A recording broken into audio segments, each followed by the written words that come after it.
Hello and welcome back, all 5 of you. My name is Pilot Merchant and it is now Spooky Month.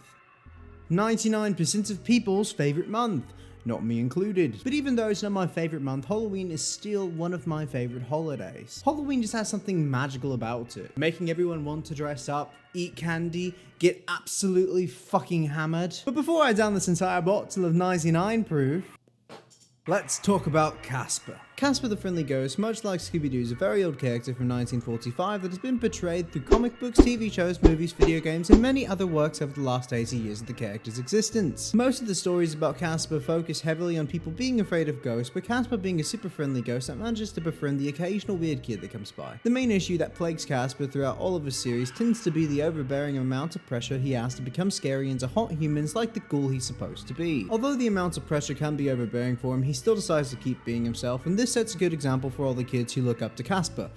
Well, that was until this movie. The film focuses on Casper and his schoolish uncles as they are left to peacefully haunt their old family manor until a blonde she-devil and her assistant receive the deed to the house through an inheritance. Seeing how the house is haunted, the she-devil does absolutely everything in her power to get the ghost out of the house, including hiring a ghost therapist. Throughout the film, Casper shows us how truly creepy he can be as he starts to befriend the therapist and his daughter. And if that sounds like a ghost tour you'd be interested in, then join me as I retell the story in Casper 1995. We open up on 2 boys peeking through a gate and talking about all they have to do to get popular at school to take a picture of a ghost in this absolutely massive haunted house. Nonetheless, the boys trudge into the house in an effort to get the mostly ghostly picture, but soon start debating about which one of them has to take the blasted photo. Just then Casper hovers over to them and offers to take the picture because he's a very lovely host. Despite the hospitality though, Casper's house guests get a good spooky scare up the skeletons and skedaddle out of the house as fast as possible. After that, we get a fun little intro with some cute spooky music playing over top it, thus really setting the atmosphere for this kids film. But you know what kids love more than funny moments and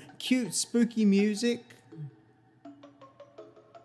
The reading of a last will and testament in the liar's office. No joke, in the first 3 minutes of this film, it went from, ooh, no, ghost, to, well, it seems Miss Bad Guy in the movie, he did not put you in the will. Basically, all the scene boils down to is Miss Kerrigan here is just trying to find out what a dear old dad left her behind when he passed away. Also, I don't know what the name of this guy is, so I'ma just call him Smithers. After the attorney takes his time reading through the entirety of the will, instead of just telling Kerrigan what she inherited straight up, Miss Kerrigan learns that the big-ass creepy mansion from the beginning is all her dad left her. She then starts to throw a fit about it not being fair, as if the lawyer would be able to change anything. Eventually, she decides to just throw the deed into the fireplace out of anger, which then somehow reveals a secret message about some buried treasure that's inside the manor. Smithers notices the message, and only after he nearly catches his hand on fire, Kerrigan starts to act grateful rather than like a spoiled brat. This then leads to a sequence of events where the duo make their way to Maine, USA, and start to look around the condemned place for treasure. Almost as soon as they get there, though, Casper comes to greet the two, because once again, he's a lovely host. Of course, though, the scientific ghost isn't exactly an everyday thing for most people, and so the mere sight of this apparition is enough to make them run away and then start an elongated process of failed attempt after failed attempt to get the ghost out of the house. The thing is, the problem isn't Casper, because he's just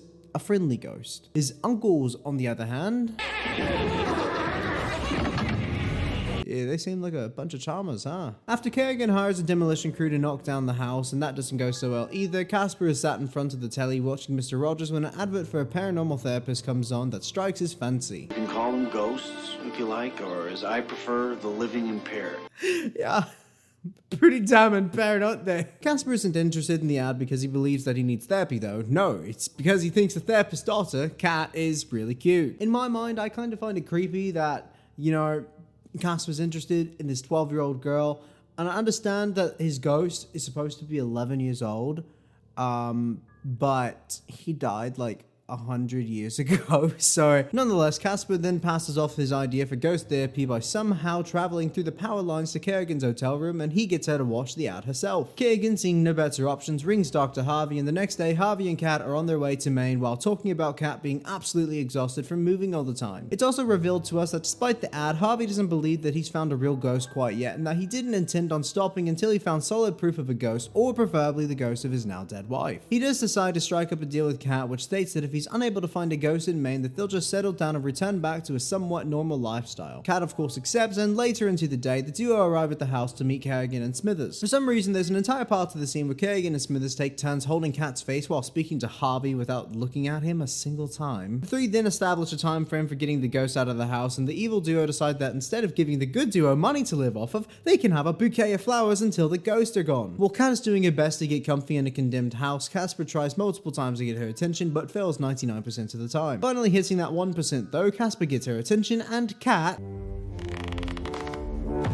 That's a reasonable response. Casper then wakes her up by peeing water onto her. That's disgusting, Casper. And when Kat eventually comes to, she screams for obvious reasons. Casper hides and Harvey then rushes into the room as fast as possible to see what's going on with Kat. Kat tries explaining to her father that she saw a ghost and it peed on her, but for some reason he doesn't believe her. He starts searching around the room for evidence of the ghost but doesn't find anything until... There. See?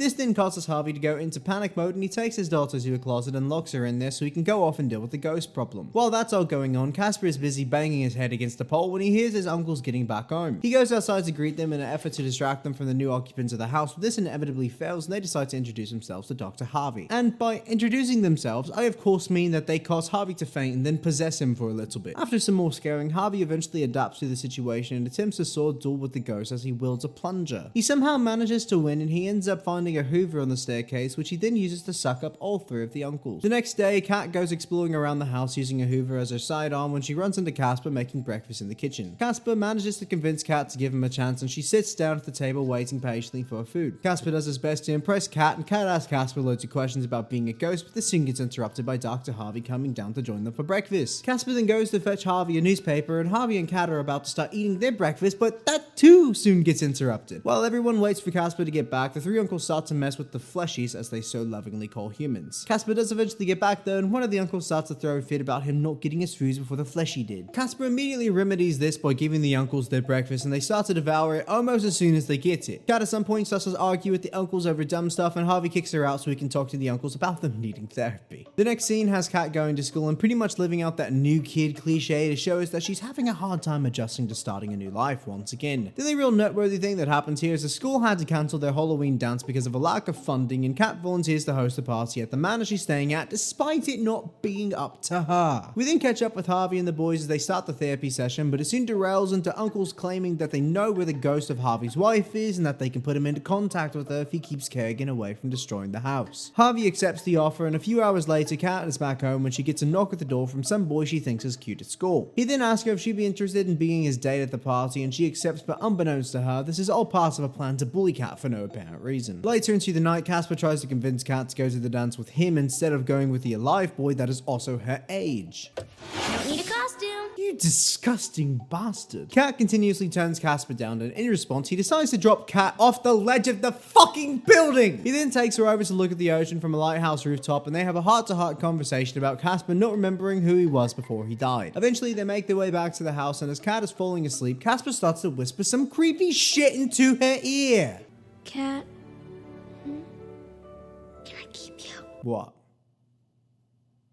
You expect me to say something after that? The next day, Kat makes her way downstairs to ask her dad to buy her a costume, but he explains to her that until Kerrigan pays him for his time, he doesn't have any money. Kat understands and goes off to see if she can't find a costume elsewhere in the house. During her search, she finds a crate belonging to Casper that has who knows what inside. While she's searching for a costume, Harvey goes to start his therapy session with the uncles, but instead of talking to them, he decides to use the surprisingly effective technique of simply ignoring their existence. The boys start to worry about Harvey and decide to take him out for some fun, thus effectively getting them out of the house momentarily as Kerrigan and Smithers sit watching from a distance. While Harvey and the boys go out for happy hour, Casper comes to check on Kat and finds that she set up an entire room full of Casper's toys for him, which causes his memories to start flooding back. Casper then shows Kat a dress that used to belong to his mother and tells her that he's fine with her wearing it to the dance, which makes Kat quite happy. Although Casper is quite happy to have his memories back, he soon starts to relive how he died in his head and tells the story to Kat. After she asks him a couple more questions about dying and what it's like, they find a newspaper article about Casper's dad building a machine that's sole purpose is to bring back back the dead. This too starts to give Casper some memories back, and the two go off to find the machine, but unknown to them, Kerrigan and Smithers are following closely behind. Casper then takes Kat over to the study and has her sit down in the chair, then pulls a cord on a lamp, which then causes a roller coaster to start up that takes Kat down to the Lazarus machine. Once they get down there, Casper starts to give Kat a basic rundown of how the thing works, while Kerrigan and Smithers are still trying to make their way down there. Despite the fact that Casper knows a lot about the machine, they both have no idea how to actually start it up. They eventually do figure it out though, and they try to turn Casper back into a human, but before the machine can actually do its job, Smithers comes by and steals this concoction, which is quite literally life juice. Kerrigan and Smithers start to make their way out of the house with the juice when they start talking about how they can get rich by using this stuff to stop death from being the limit of human life, which isn't how this works, but okay. Despite the fact that if a scientist were actually able to pick apart the juice's ingredients, they'd be the richest people on bloody Earth, they ultimately decide to use the juice to get into the vaults of the mansion instead. This then triggers a 3-minute scene of Smithers and Kerrigan trying to kill each other, so one of them turns into a ghost and can break into the vault. Ultimately, Kerrigan is the one to die by falling off a cliff. Catching back up with Harvey and co, the boys are all out getting wasted with an already very drunk Dr. Harvey. The trio of uncles then start to talk about how fun it is to have Harvey around and start to plot about turning him into a ghost so we can join in on the tirades, but they drop that idea entirely after Dr. Harvey shows them a type of love and affection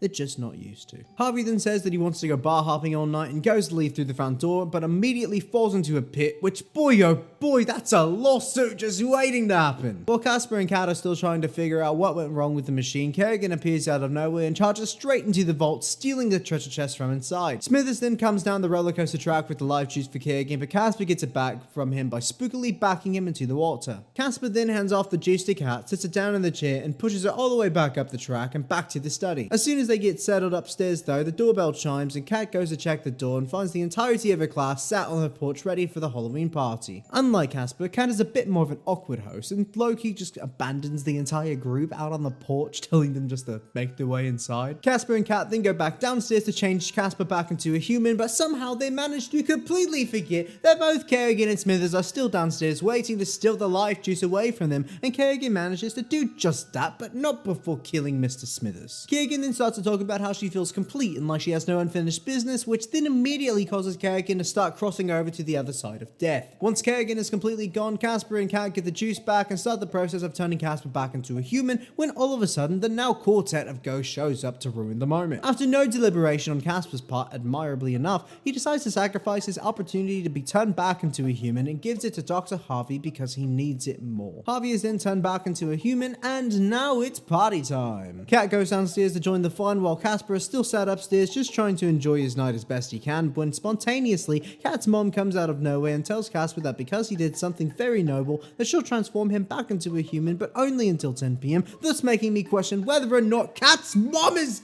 God! Casper then goes downstairs as a human and starts to dance with Kat until he turns back into a ghost and all of her classmates run away in fear. We then close out on Casper, Kat and Harvey dancing around the room and having a ball even though no one else is there to join them. I know I said before in the Scooby-Doo review that I didn't like the cliche dance ending, but there's just something really sweet about all three of them just having a little party by themselves. The movie itself has quite a lot of positives about it. There's a unique story, loads of funny moments, the actors all fit their roles pretty well, primarily good lighting, a rather solid script, and also the main protagonist isn't all that ugly. In fact, I don't think that the production quality was all that bad considering the year, the studio, and the budget that they had to work with. The main place that the movie falls on its face for me though is definitely in the way that it tries to keep you interested. The film tries desperately to put in pop culture reference after pop culture reference to make you laugh, and if that doesn't work, they just start throwing in random shit. Take for instance Harvey dying in a hole that clearly couldn't have been there when they walked in, or where Kerrigan makes Smithers walk in the rain from the gate though it's against the character, or how about the fact that the treasure hidden in the vault is quite literally a baseball and a glove. These things are supposed to be little moments to keep us interested by, psyching us out from what we thought was going to happen, or, little haha moments that are supposed to catch us off guard, but I don't know, for me personally, they just became a little bit annoying, and it's not the fact that they themselves are annoying moments. There's nothing wrong with Harvey walking out a door drunkenly falling into a pit outside. That is funny, that is slapstick. But whenever the entirety of the film is filled with these random moments and pop culture references, it just gets on my nerves after a while. Don't get me wrong either, the main story is not perfect. It's decent, it holds together well enough, but it's not perfect. But the thing is about the main story is it's not so annoying that I'm longing for each and every scene to be over with time and time again. Ultimately, I'm going to be giving Casper a 4 out of 5 on my rewatchability scale, basically meaning that I wouldn't go out of my way to turn this film on. However, if it happened to be on, I might sit down to watch it. But that's going to be all from me today. If you like this video, then like this video. If you have any movies or TV shows or anything you want me to watch, leave that down in the comments and I'll get back to you on that. And if you want to see more from me, I do upload reviews every 2 weeks or so. Basically, I'm just trying to build a new schedule at the moment. My old schedule is not working for me anymore, so I'm not entirely sure. So my main goal is just getting it out on the weekends every 2 weeks. So like I said, that's going to be it for me. Thank you so much for watching, and I hope you have a lovely day. Can I keep you?